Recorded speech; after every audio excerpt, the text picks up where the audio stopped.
After and the birth of Homeland Security, fusion centers were set up to monitor U.S. citizens, and the U.S. Department of Justice legalized non-consensual experiments on the public.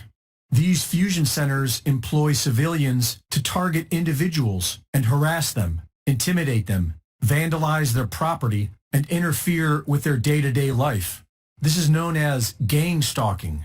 Former high-ranking FBI agent Ted Gunderson reported in 2011 that himself and thousands of others were being targeted.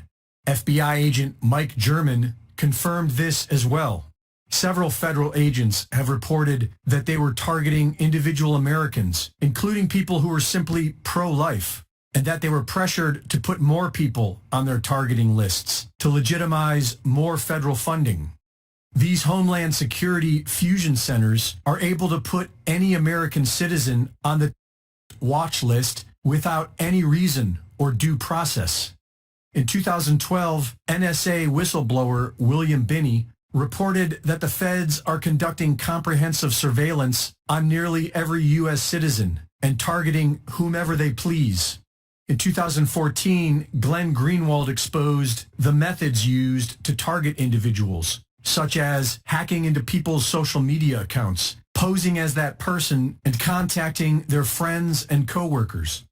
TargetedJustice.com is currently working on suing the federal government for targeting individual U.S. citizens with different high-tech weapons, including directed energy weapons. The Havana Syndrome, when diplomats in Cuba were attacked with directed energy weapons, was not an isolated event. There are thousands of individuals who claim to be under this same sort of attack, and they have the scars to prove it. As far back as 1976, the technology to remotely alter brainwaves has existed, including voice-to-skull technology that allows the government to directly transmit voices into people's brains. As bad as all this is, it is likely to get much worse. In 2017, Dr. James Giordano gave a lecture on the latest government technologies to target individuals, such as neuroweapons to control brain function and modify memories. I'm looking to target key individuals who may then be influential to relative aspects of their representative groups. I can affect individuals' brain functions in a variety of different ways, both positively and negatively, by engaging or disengaging nodes and networks of the brain that therefore affect their cognitions, emotions, and ultimately their behaviors. Something my colleague Jamie Canton likes to play with an awful lot is the idea of specialized neural operations.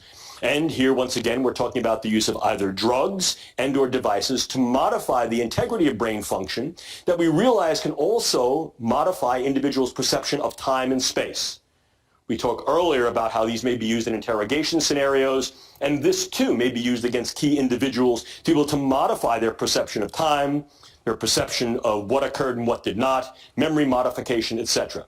Nanoparticulates that can give an individual a stroke. So what we're able to do here is infiltrate the brain space with nanoparticulate matter that aggregates in situ, on site in the brain, and does one of two things. Either penetrates from the vascular space, gets in through the bloodstream, gets in through the nose, through the mucosa, or infiltrates the vascular space and clogs it. What is the result? What's called a nanoparticulate stroke, or a hemorrhagic diathesis, fancy word, for it's a predisposition to individuals having brain bleeds. He explains how they can make people sick with an undetectable illness to make them go crazy. What I'm doing is I'm using a dispersion methodology to be able to infect sentinel cases with a highly morbid condition. These individuals complain. Again, this is a central nervous system condition. So they're complaining of whatever the bug may do. It'll produce some cascade of neurological and neuropsychiatric signs and symptoms. What I've now done is I've got every individual who is diagnostically hypochondriacal, and I've got every individual who's the worried well flooding the public health system, banging on the door. The CDC comes back and says, nonsense, that's not real. I come back and say, that's fake news. He says they can already control insects. I infiltrate that bug's nervous system and I control the way it moves. By controlling the way it moves, I control the way it goes. I control its wings pattern. I control where it hovers, where it flies, where it articulates. And what I can also do is I can then couple this to a very, very small scale set of either biosensors or cameras. And what I basically have here is a biodrone.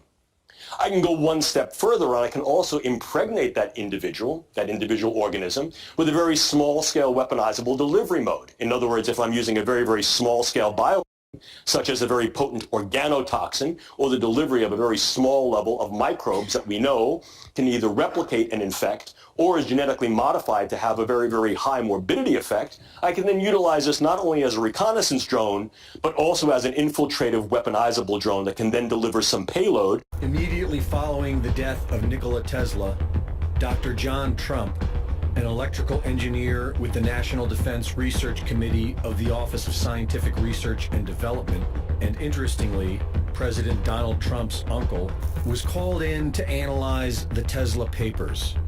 After only 3 days, John Trump officially concluded that Tesla's work was primarily speculative and did not include workable methods. We are then told that most of Tesla's papers disappeared, but his work most definitely quietly continued. Heavily funded military projects studying the Tesla particle beam are reported, but more interesting than that is the mystery of systems in rotation. Spin. Although everything down to the electron seems to be spinning, there is no official study on the science of spin or rotation.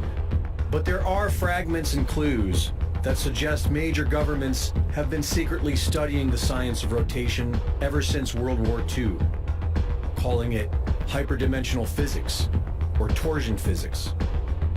Bruce De Palma's spinning ball experiment from 1977 is simple enough for anyone to repeat. 2 steel balls are repeatedly launched with equal force. One is spinning, the other is not. The spinning ball consistently flies higher and falls faster than the other. This is in direct violation of both Newton's laws and Einstein's relativity. Modern science cannot account for this energy.